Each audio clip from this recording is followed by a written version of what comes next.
With the NBA regular season coming to a close pretty shortly, figured now would be a great time to start talking about NBA playoff betting strategies. So in this video, what I'm going to do is go over a bunch of different NBA playoff betting strategies, obviously telling you the ones that are profitable and hopefully giving you the tools to make money on this NBA postseason.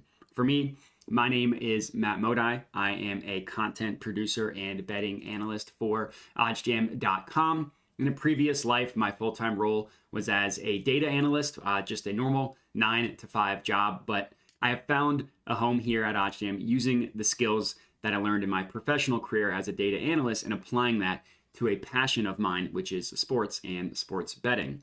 Before I get into it, I would appreciate, for those of you watching, if you could like the video, comment, and let me know your thoughts. And then, of course, subscribe to my YouTube channel. Helps me out a ton. And then if you want to find me on the social medias, you can at my Twitter handle that you see on the screen here at Jedi Modi. I go live every day on Twitter Spaces, 3:30 Eastern, talking about strategies. I post a bunch of bets there as well.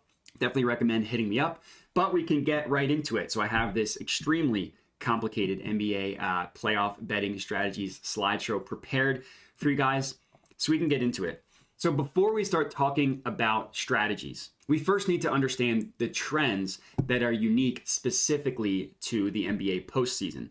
Number one, and this is the biggest one, totals are way down from the regular season. Now, I don't necessarily mean that you can just blindly bet every single under and you will be profitable, because when sportsbooks price odds, they take this into account. But you can't rely on the same fast-paced, high-scoring games that we're used to seeing in the regular season. Totals go way down, especially the farther you go into the NBA postseason. There's a couple reasons for this. The pace is slower. Teams just don't play as fast. And then, of course, defensive intensity is ramped up. No longer do we have good defenders coasting in the regular season. It's just not the case. And then another trend to understand when it comes to the playoffs, and this one's obvious, but starters play heavier minutes. There's no more load management, so you don't have to worry about, okay, is this star going to play tonight? There's a lot less focus on starting lineups being announced and stuff like that. Obviously, if there is an injury that you need to be aware of, that's something to look into. But in general, you don't have to worry about players being rested just for the sake of rest. And then another thing, rotations get shorter, so there are weaker bench players that essentially just eat up minutes in the regular season that will not play really at all in the playoffs. So starters play heavier minutes. Now, again, I mentioned this, the disclaimer here does not mean you can just blindly bet the unders for the game, or you can blindly bet every single starter's overs, right? The sportsbooks take into account all of this information when they are pricing odds, but these are important trends to understand. Totals are down, starters play heavier minutes, there's no load management, pace is slower, all that good stuff. Now, depending on how advanced of a sports bettor you are, you might have heard of something called the Zigzag Strategy when it comes to the NBA playoffs. Basically, the Zigzag Strategy is you just bet the opposite of the previous outcome. Whatever happened last, you literally bet the opposite of it. So if Team A covers in Game 1, you bet Team B in Game 2 and kind of go from there. Now, funny enough, on average, the Zigzag Strategy does hit roughly 52% of the time.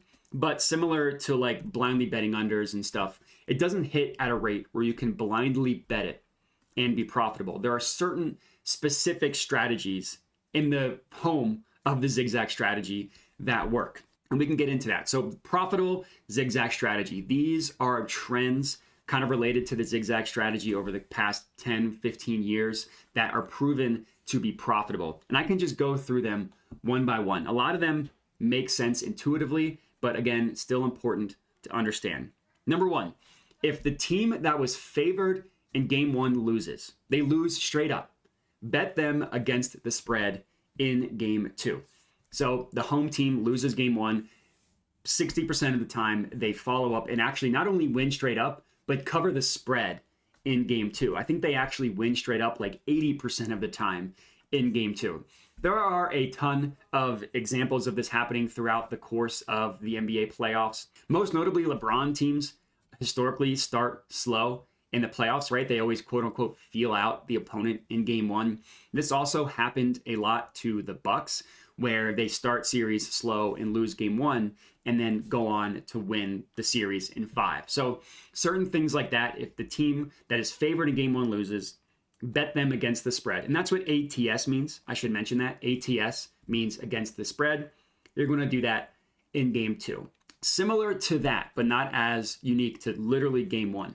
If a team is favored by 4+ points and they lose straight up, regardless of when in the series this occurs, you're going to want to bet them against the spread in the next game. So it's a certain variation of the zigzag strategy, but only if they lose by 4+ points.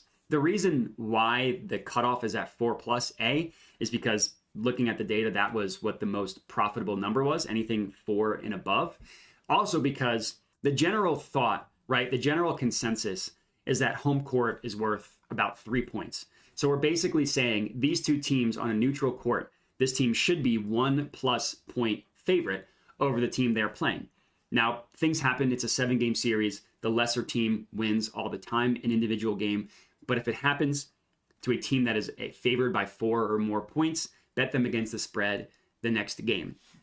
Another strategy in this is if a team goes down 2-0 and they're the road team in those 2 games and then they come back home, they win game 3 roughly 60% of the time. Now, the logic for this is pretty simple. Home court advantage is pretty important. So when a team goes back home, obviously their intensity gets ratcheted up a little bit. Also, if a team is down 2-0, they tend to play harder in game 3. That's kind of just the nature of the business, especially if it's a roughly even matched series. Now, this isn't saying that every single team that goes down 2-0 wins game 3. Of course, sweeps happen all the time. 3-0 leads happen all the time. But more often than not, a team that is down 2-0 is the underdog in game 3, but they win roughly 60% of the time. So you can almost blindly bet on a team that is down 2-0 to win straight up in game 3, and it will be profitable. And I will say, if the team that is down 2-0 is actually favored in game 3, then you're going to want to just take them against the spread, depending on what the money line odds are. And then the last 2. So if the team lost the previous game by 12.5 points, specifically against the spread, you're going to want to back them the next game. This is traditional zigzag strategy, but making it specifically if a team loses the spread, and that's important, the spread by 12.5 points or more. So if a team is favored by 10 and they win by 25, you're going to want to bet the underdog against the spread the next time. Or if a team is favored by 8 and they lose by 5, technically they would have lost the spread by 12.5 points. So in general, if a team loses the game by 12.5 points against the spread, so they lose the spread by over 12.5 points, then you're going to bet them against the spread the next game. And then the last one for the zigzag strategy specifically, if a team has lost 2 straight games by 4.5 or more points against the spread, you're going to want to bet their spread the next game. Similar to the second to last one, this previous one here, but making it so they actually lost 2 straight by 4.5 points against the spread.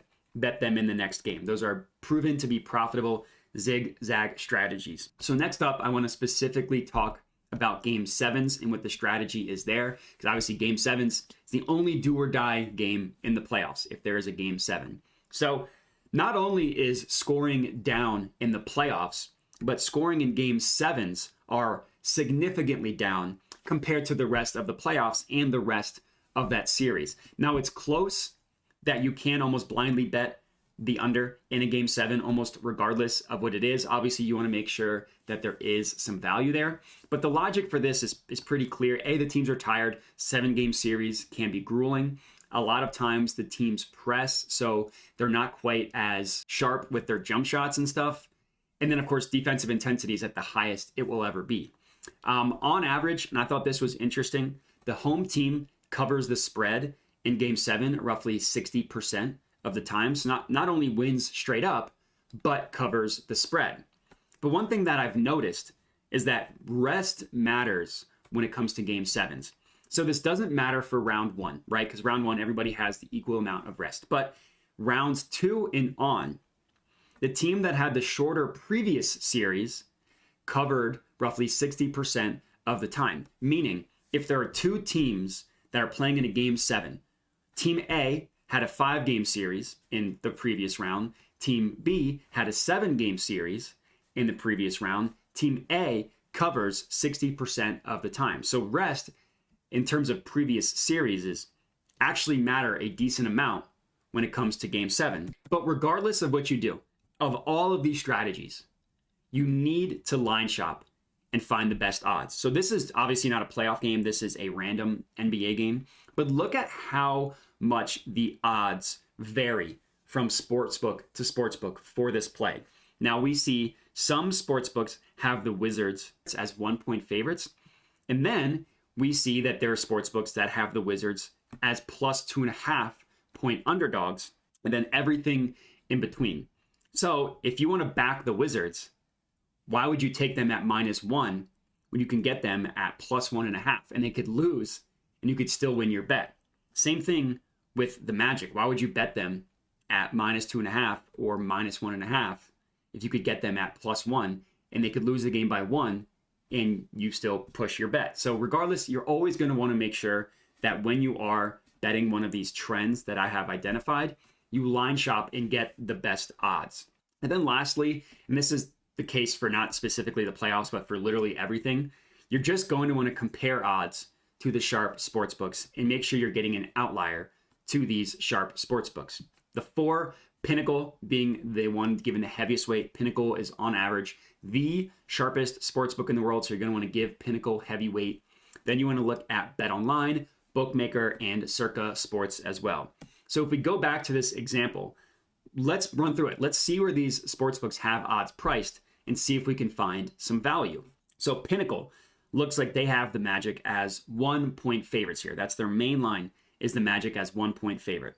BetOnline roughly has this as a pick'em, but they do favor the Magic at that number. When I say favor, I mean look at where both sides of the BetOnline line is. They have the Magic priced at -112. They have the Wizards priced at -108. They have the Magic as the more expensive play, which is them telling you that they think that the more likely scenario here is that the Magic win straight up. They win this pick'em bet. Bookmaker has this spread at Magic -1, and then Circa has this spread at Magic +1, but they heavily favor the Magic at this number. So if you look at, on average, all 4 sharp sportsbooks in one way or another favor the Magic. Pinnacle and Bookmaker have them as the actual 1-point favorite. They think they should be the favorite here. BetOnline has this as a pick'em, but they favor the Magic at that number.